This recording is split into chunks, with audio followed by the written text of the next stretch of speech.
Well, hello there, everybody. Welcome back to the Claiming Your Success podcast conversation with Caroline and Sabrina. And today, Caroline, what are we talking about? We are going to be talking about, right, the identity shift that every entrepreneur has throughout their journey, to be honest, right?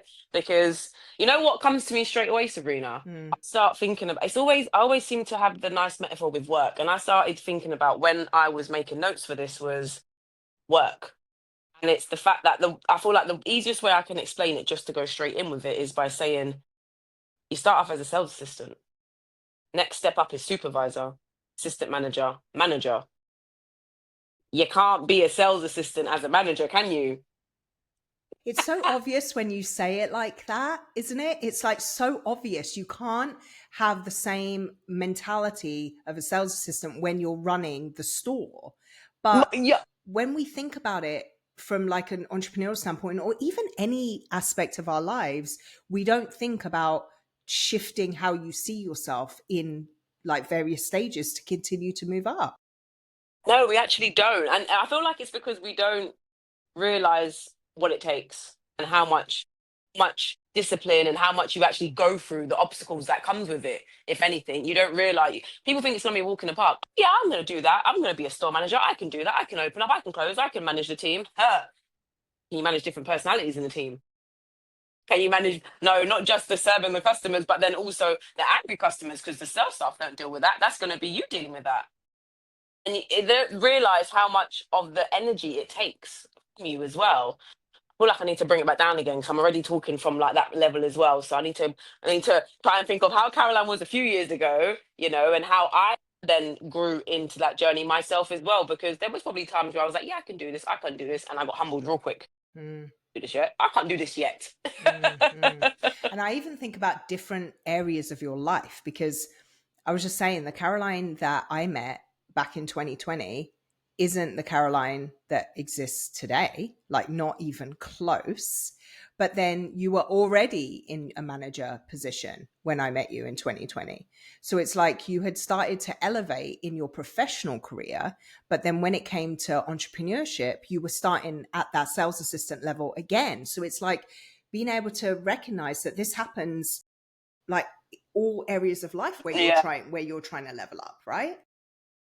And when I look back on it, so when we first connected, I was deputy manager and then stepped into store manager. So when I was deputy manager, I was assistant manager in another company. I actually was assistant manager, manager for maybe about 6, 7. It could be. I don't know the exact amount number, but it would be 6 to 8 years. Mm, If anything, the last 2 years, I've excelled. Does that mm, make sense? mm-hmm, And that's where the growth has happened. Because if anything, I probably got from assistant manager to deputy. Yeah, it could have been just, how they saw me, the energy, all of that. But then I still needed nurturing. It mm, still took a little while, because I actually remember when I stepped into deputy manager, I found a lot of things hard that I don't find hard now, mm, or that I didn't find hard as I then had connected with you, because then that was where I then was starting to grow properly. And even like little things would wind me up, and then that's it. mm. And I would then, all the excuses, everything, stop it, negativity. And that's where I say to people, pre-lockdown, I was such a negative person. I was this, I was that, I wasn't growing. I was always complaining. That's kind of what I was doing. And that is kind of mindset level, as not to say, all self-assistance, but you get where I'm coming from. It's Mm-hmm. like, that's kind of like the same par. You're going to kind of do not a lot, but a little, just to do the job and get paid. Isn't it funny? Because I think about what you were just saying now about you needed nurturing and like mentality had to change. So it's success. What it sounds like to me anyway, success isn't about doing more. It's about becoming something different. It is, because that's another thing I was going to say. Because it's like people think, oh, you don't have to grow to be successful or anything like that. Then I would turn around and say, do you think you're successful? Right? Not to be like, do you get what I'm trying to say? Because then it's Mm-hmm. like, if I thought I was successful back then, I wouldn't be doing what I'm doing now. Mm.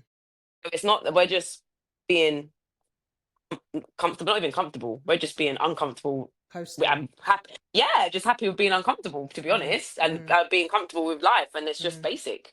mm. I think a lot about that. There's a lot of people that come to my head with this conversation, and it's going to sound it's going to sound terrible, but I hope you take, like, everyone listening takes it for the content of what I'm saying, is that people are seem so content with being, I'm going to use a word and I don't mean it to sound condescending, but people are so content with being mediocre, like being just like coasting by, complaining about the same stuff. Like somebody asks them, how are you? And they say, oh, and complain about the same shit they've been complaining about for the last 5 years. Like people are so okay with that. And I don't know if you agree with me, but I think being able to live a life of success, whatever that means for each and every individual, because it looks completely different for all of us, right? So first of all, define what success looks like for you. But if you want to live a life that is on your terms, that is successful by your definition, then you can't be okay with just being okay. There has to be this drive or this will in you to go and make things different. And the only way to do that is by becoming someone different. Does that make sense? Yeah, it does. And then even that, it's kind of like the person you see yourself as if you was fully successful. I literally had this conversation this morning, with my mentee. It was like, what I was like, what's next? What we working on next? What's your vision? Oh, I don't even know now.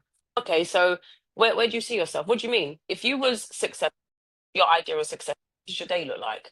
I said, what is it you're going to be doing? I was like, you see yourself when you're fully successful, that is how you need to be showing up now. Mm-hmm. Because you need to embody it so that you can become it. One of the And then, questions I asked, no, you go. Finish the no, I was thought. just going to say, because Trent Shelton had a one-liner, and it's going to pop in my head as well, and it is lit, and he says it so perfectly to do with, like, it's something like people are consistent at being not unhappy, but people are consistent at being like stuck in their old habits, but they don't. Do you get what I mean? But they're not consistent at creating their new habit. It was something it will pop in my head, but it was such a banger, that one-liner. I think he But said yeah, something too that always sticks to me. He said people are obsessed with their sad story. as They're well. obsessed with their sad story, right? Like, because if you carry on living in the yeah buts, like, yeah, but this happened to me. Yeah, but they said I couldn't do that. Yeah, but I've tried. Yeah, but, and all of that. It's like, okay, that's great. And I empathize with you and I sympathize with you and I can relate to you. Like, human beings connect on negativity like nothing else, right? That's why we talk about the weather so much in England, because the weather's always shit. And that's why that's the first question anyone It said asks when it's anyone else, raining. because it's just negative all the time. Human beings connect on negativity so easily, which is why I think you have to really armor your mind against that. But what was I saying? You was going to say there was a question, you had a question, or someone asked you a question. I was on a different thought, but let me go back to that. Yeah, Okay. because so one of the questions I ask my one-on-one clients that I coach all the time is going back to your point, Caroline, about asking that your mentee, what's next for you? What does your ideal day look like in the day that you're successful? What are you doing? All of that stuff. One of the questions I ask often is, what are you no longer doing? What are you no longer tolerating? What That. standards do you no longer accept? What BS are you no longer like tolerating in your life? Because that draws a really good line underneath the things that you're currently accepting that you need to stop. And the Yeah. reason why identity shifts are so hard to make is because it's difficult to do that. It's difficult to recognize the things that you're currently accepting that are actually in the way of the life that you want to live. Like, one of my favorite quotes of all time is, if you argue for your limitations, you get to keep them. Because don't people always say that, yeah, but I haven't got enough money. All right, but if that's always going to be your limit, how are you going to make more money? Yeah, but I haven't got any time. Okay, but if that is always going to be the limit, then how are you going to, like, one of the things that I said to someone once, we were literally talking about, I like made this, it was a short training video back when I had a team that I was coaching and mentoring to build their businesses. I made a short video teaching them about time management. It was about like time blocking your schedule, and literally about 20 minutes long, teaching people how to best manage their time, especially when like full-time parent or you have a full-time job and you're trying to build your entrepreneurial dreams on the side. And she literally said to me, Sabrina, I don't have time to watch that video. You don't have time to watch a video about how to manage your time? Like, tell me how that, like, make it make sense. Do you know what I mean? It Like, make no sense because like I understand not having, I understand not having time. I understand not having time, and I'm not trying to belittle that. But if your goal is to create more time in your life so that you can build something different for your future, not having time cannot be the upper limit to your ability to be successful. Like it does. No, and you know, it's even that's I was thinking about it this morning, you know. I was, you know, it's like I was thinking, okay, we're doing 2 episodes today. Need to keep out you know, an hour apart of the day, make sure I'm doing this in the morning, had some time to chill. And it was like someone messaged and was like, oh Caroline, you don't stop. You're always on the go. And it's and then in my head, and that was when I was sitting there having the 2-3 hours of my Netflix and chill stay, because I had that, right? And then it was more me thinking like, well, no, because in a couple of years' time, all my day could be is recording a podcast episode, and I'm getting paid the same wage of what I'm at work. So do you know what, right? Yeah, we'll be making this time now. And people Mm. don't understand that. It's even that now I've blocked out the whole of my month calendar in October where I've got the spare time because it's podcasts. It's the sacrifice and the discipline it takes. You know, that's all it's going to be now. And people are like, oh, Caroline, you're so successful. There you go. Look at my October calendar. So successful. Look what I'm getting done. Even when I was meal prepping today, it's something so basic, but then people are complaining about money, right? Complaining they can't do this, but then you're spending money on lunches. And then you're out on the weekend spending more money. But then you see me in store doing my meal prep. It's like, oh, Caroline, you're so boring, you're doing meal prep. At least I got money in the bank, no. Mm. Isn't it funny? Like so many people want the success they see others have, but they're unwilling to do what those people are doing to build that success for themselves. Because it's easier to sit on your sofa and complain about your life and look at people who are successful with disdain, with like, oh, I hear people say that successful people are bad people a lot. They must have done something bad to have that amount of money or that amount of success.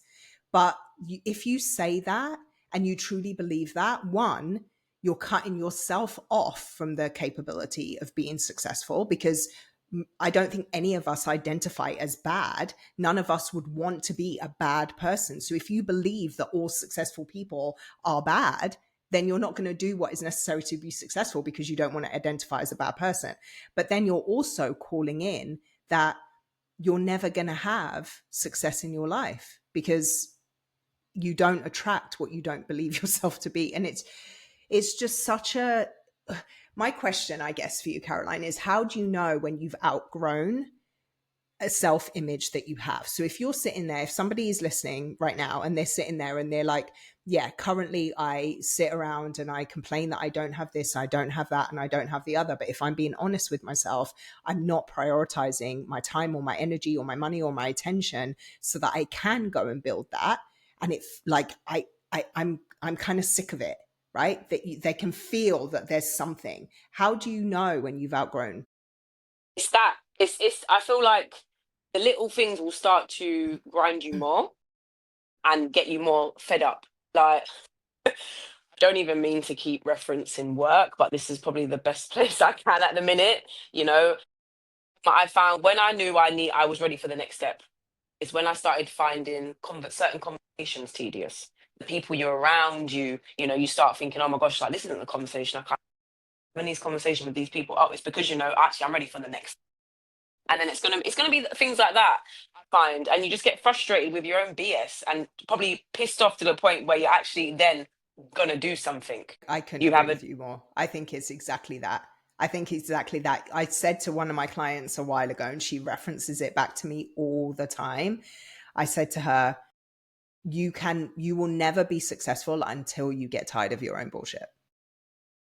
And literally. she like sent me a message a couple of weeks ago, and she was like, she said that exact sentence, and she said, you to me. And I'm so thankful for those words, because she's completely turned her life around. She's completely turned her health around. She's completely turned her career around. And it's because of that. I didn't do that. She did that. She did But it's it. Yep. because of that understanding of until you get sick of your own excuses and your own validations and your own bad habits and your own stupid, crappy thoughts, you're not going to do what is necessary to move you forward. But then I also think to myself, people that are sick of that, because I think we all know people that are negative, right? They're negative and they're always complaining and they just have like this bitterness about them. Yeah.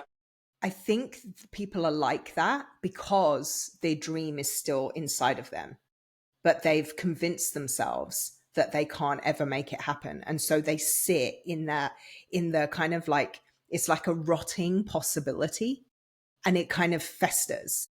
And I think that's why people become bitter and vengeful and resentful in their lives, is because they're not pursuing the things that they really want to do. Mm. What would you say to someone if would I mean would you even want to waste your energy on them, or would you say something to any, like if you come across someone, what would you say to someone who was like that, to try and I think it would depend on how far gone they are. Like I was trying to imagine some people that I know that are like that, and there's some people that I wouldn't even bother saying anything to because yeah they're not going to hear it, right? They're so far gone. All the yeah buts, and yeah but is the my least favorite combination of words on the planet. Just FYI, like if anyone says to me yeah but, I'm like, I don't know what to do with that, because yeah, but all that means is you know what to do, you're not going to do it. So I don't know what to say to that, right? So there's people that are so far gone in that they're not going to hear it, and it's going to take something drastic happening in their lives for them to be able to confront that for themselves. But then I think there are some people that I would say to them, how's that working out for you? How's that working for you? Having yeah that mentality and being in this headspace, how's that working for you in your life in general? And sometimes just a simple question like that makes somebody reflect and be like, oh, oh dear, sorry, I've got a few people tickling around in my head, not anyone from community wise, just mm, I know of, and it's just find it such a shame, especially when the type of person I am. It's like there's still like 1% of me that will try to mm, Sabrina. I don't mm, know what it is, but I mm. still will try. Because we want to take people with us, right? I don't think there's any element of our characters, Caroline, where we want to grow and build and reach the levels of success that we're striving for alone. Yeah, I don't think either of us have that in us. We want to take our community with us. We want to take other women along that journey with us. yeah. And so there's always going to be that, oh, I just want to be able to crack through and break through. That's why we're doing this podcast, right? Is to be able to have these very straightforward conversations to try and crack that uh, just get in there with people. What would like what did you do, or is there something you can recognize that you put into place for yourself that helped you step into that next level of identity for you? Well, the main thing is definitely prioritizing me, and well, firstly finding where the time is in the day that I'm doing the extra, the prioritizing, because it's like none of us have time in the day. I've got to work for 38 hours a week, so I have to make the time. And then it's the fact that mornings, I feel like the mornings are the strongest for me, waking up at 5, especially where I'm connected with a lot of full-time people. That was somewhere that could be a window where I had to get things done between 5 and 7, and think it first started with creating that discipline to prioritize me, and mainly with the workouts first.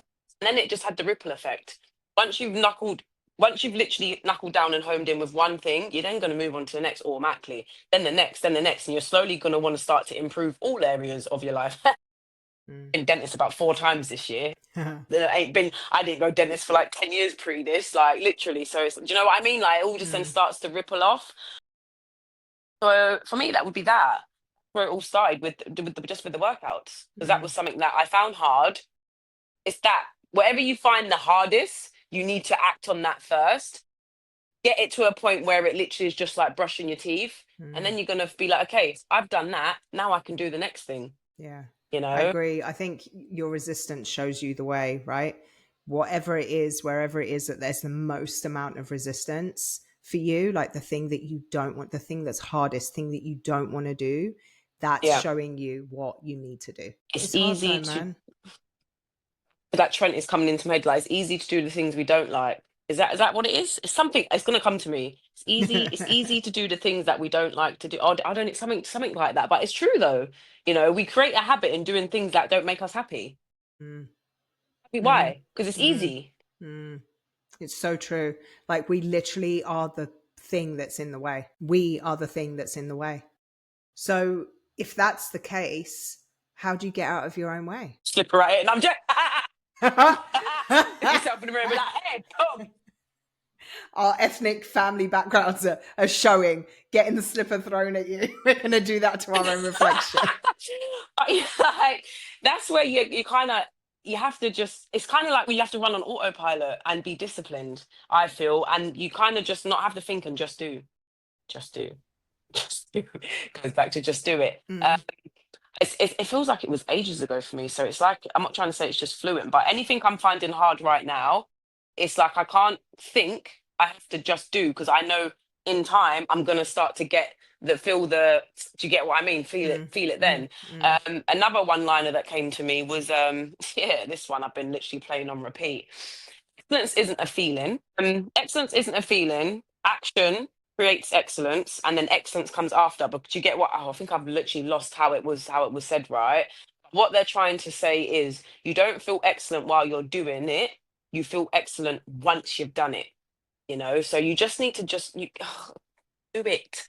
mm, Do it. I don't know how else I can say it now. I mean, mm. Sabrina, please take over if you've got. I feel like unless am I that ruthless now? I'm just like, get down and get it done now, yeah? Because I'm the proof that once you do it, it's gonna come.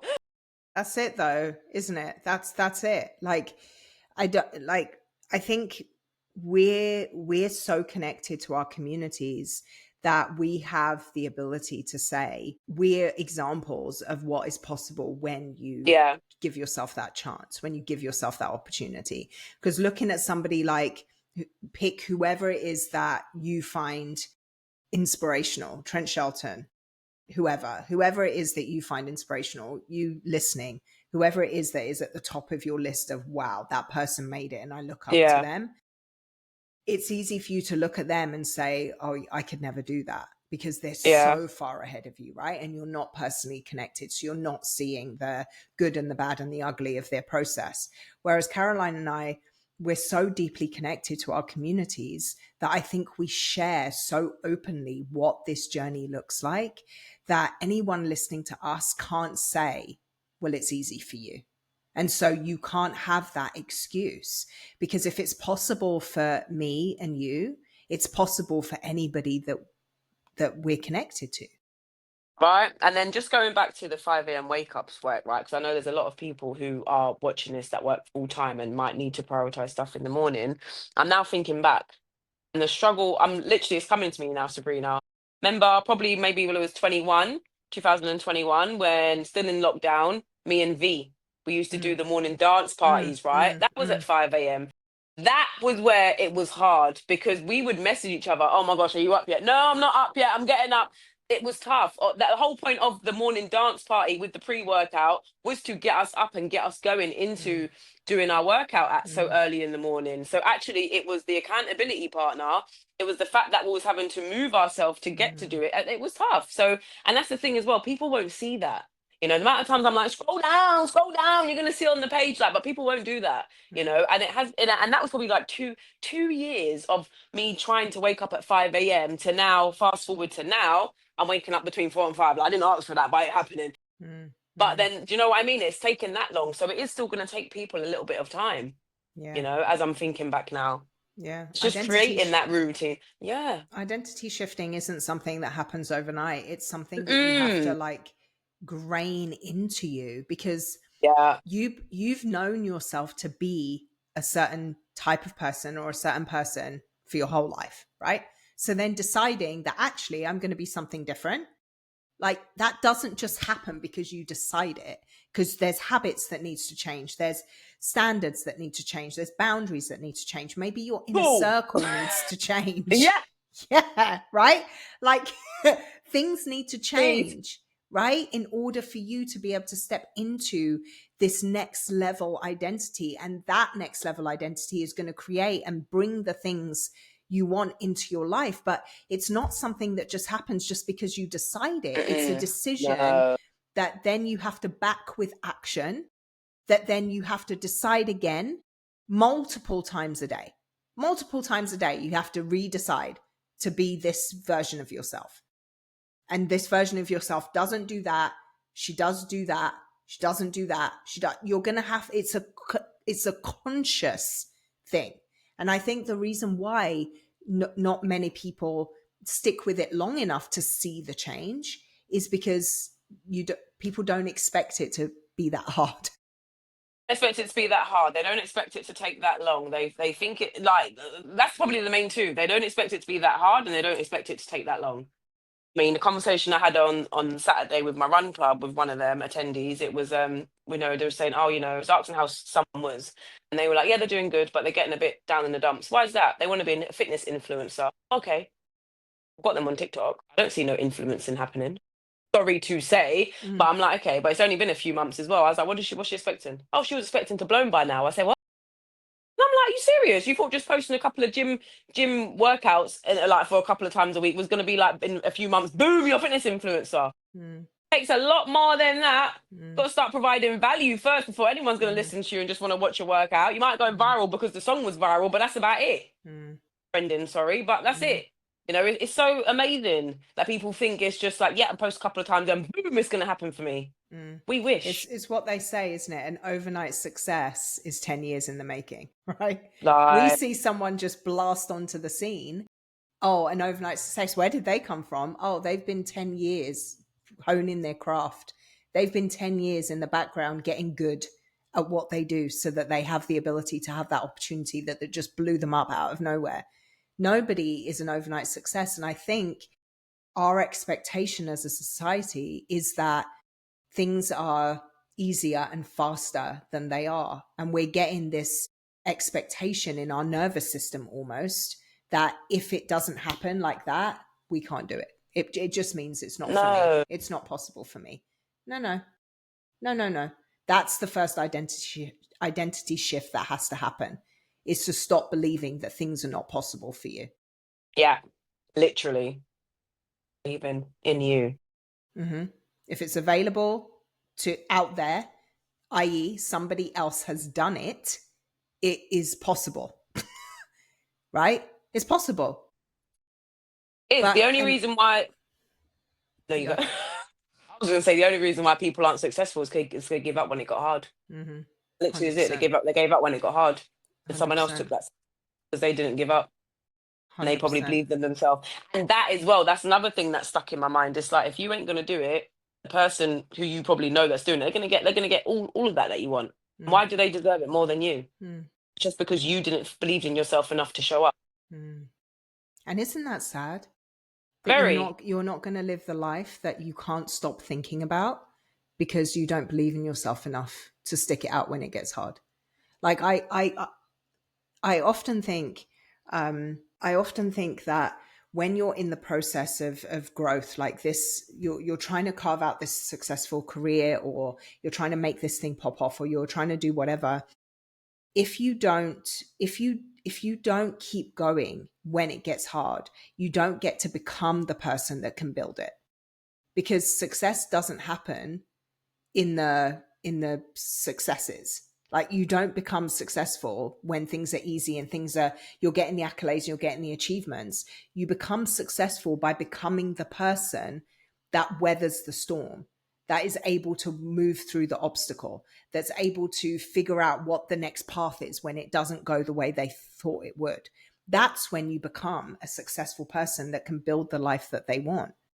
But that will never happen if you don't stick with the hard things. Excellence isn't a feeling. Excellence is action. Love it. That was it. To that, I was like, okay, Caroline, it's so true, because you don't feel so excited to go to work today, and like you feel like, oh, I'm going to work today, I've got this to do, and it's like, okay, fine, then put that to the side, get it done, and then how you feel after? You're going to feel excellent because you just cleared your whole of your work to do, your to-do list. Yeah, to come then. you know, the identity shift conversation, I think, is one that we're going to come back to a lot, because it does take time, and it is something that you have to have the will to stick with. Because I said this to one of my clients the other day, that the version of you, if okay, imagine this, you're trying to build this thing. If it all dropped into your lap today, everything that you want, it landed on your doorstep today, would you be able to hold it? Would you be able to keep it? Would you be able to keep it? And the answer, by the way, if you're confused, is no. Because you become the person who can hold that. You become the person that can keep the $1 million. You become the person that can hold all that responsibility by working on what it takes to build it. So if you are not right now the person that can keep it, why are you so impatient to get it? Yes. Because what's the point of getting all your dreams if they're going to, that's why, you know, these high school, you know, I'm referring to American sports, but these kids that get into the big leagues, they become an NBA player, they become an NFL player at 17, 18 years old, making tens of millions of dollars. Why do they, there's a guy right now, an NFL quarterback, he's made $100 million in his career and just filed for bankruptcy. $100 million just filed for bankruptcy. It's because he never became the person who could hold that amount of wealth, because it dropped, right? So what's the point of having all of that if you're not the person that can sustain it? So stop being so impatient about getting it. Be willing to do the work to become the person that can hold it. And that's all I have to say about that. That's it. It's the mic drop. That is the mic drop of the end. Man, so good. That's it. That's all I got. Caroline, you got anything else? So sorry, I'm going to say it. I was trying not to say that's the end of episode. We're trying not to say the episode names. We're developing the skill to be a little bit more like, oh, we're just having a conversation. Guys, everything you see us do is a work in process, right? It's a work in progress. We're trying to be better right here in the moments, and we'll share it with you, because sometimes it's messy and it's ugly, and you know, breaking a habit takes time. Yeah, it does. It does. Really. But yeah, man. That's it. Well, guys, thank you for listening. Thank you for being here. Go and work on this identity shift stuff, because it will be the game changer for you in your success. We'll see you next time.